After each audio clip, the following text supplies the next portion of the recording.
Hello everybody, welcome to my channel. So in my previous video I showed this 3DPlacer version 2 and I have been testing it and it works well, so I'm also quite happy.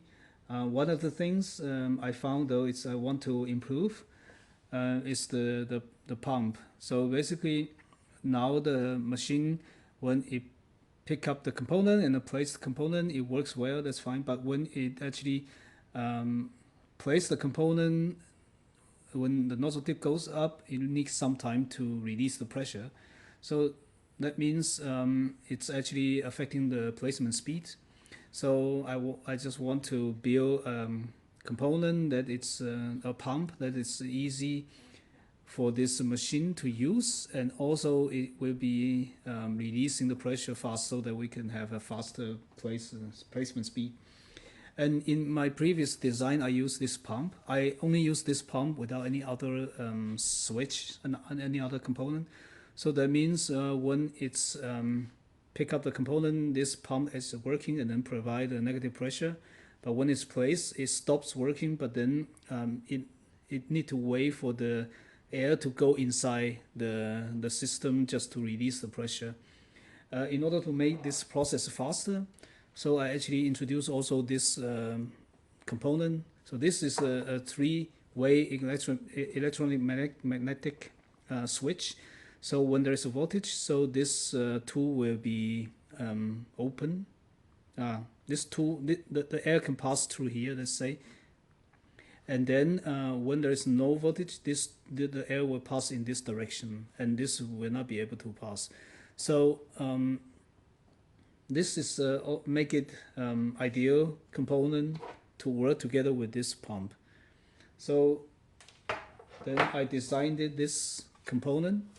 So you can see there's a pump here. There's a pipe. So basically, when there is a voltage, this pipe will connect to pump, so it will provide negative pressure. But then when there's no voltage, this pipe will connect to the open air. So that means it will release the pressure fast. And also I provide here also one slot which is like one interface. That means if we want to use this one, you can only connect.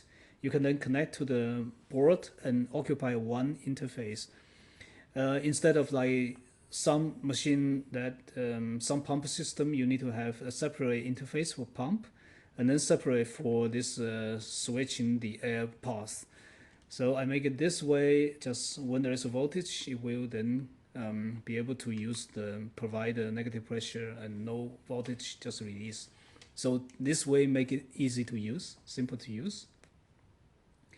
So I'm just gonna show you how this works. So I have a PCB here. This is basically the PCB I designed to control other components. Yeah, so now I'm just connect that to the machine that I have. So I just use this this slot, this socket, so it's easy to connect. Okay, so now I have it connected.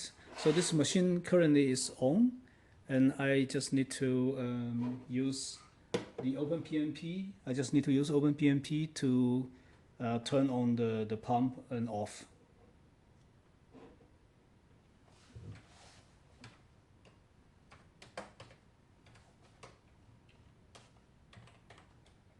Okay, so now I have the OpenPMP. So what I need to do now is I turn on the pump. So you can see it actually attached. And when I release, so you can see it just release the pressure. So we can do it again. So you can see here it's actually able to provide enough pressure here. So yeah, this works pretty well for me. And then now I'm gonna connect it back to the machine here, because I have already built this one of these components inside the machine. So I'm just gonna show you how this will work.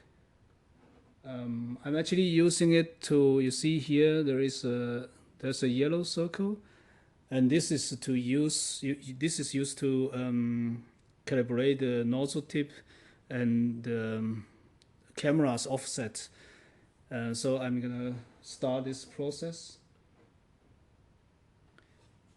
So you can see now it's trying to look for this center of the circle and then trying to get the pressure. And actually, yeah, you can see it actually works pretty well.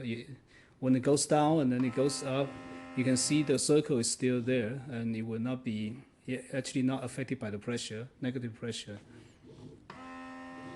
So in this way, actually improve the placement speed. And also, by the way, this is, I try to design as general as possible. So basically, if you have the 3D printer, like 3DPlacer, the first version, you can also attach it to the main board of your 3D printer, and then you can use this to operate. So yeah, it's kind of general, and it's also, I try to make it also small. So in this size, it's about 74 millimeters, and so here it's about 74, and then in the height is about 48, and then here the width is 35. So with this size, it's very easy to also mount, for example, like below this surface.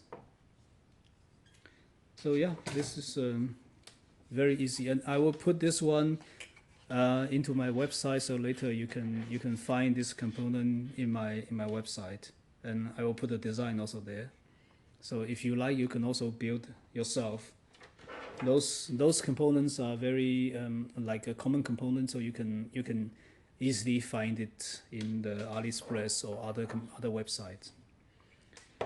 And then, by the way, you also see here there is a PCB. So basically, I'm building the also automatic feeder here, so that the feeder can know its position and also what's the component inside.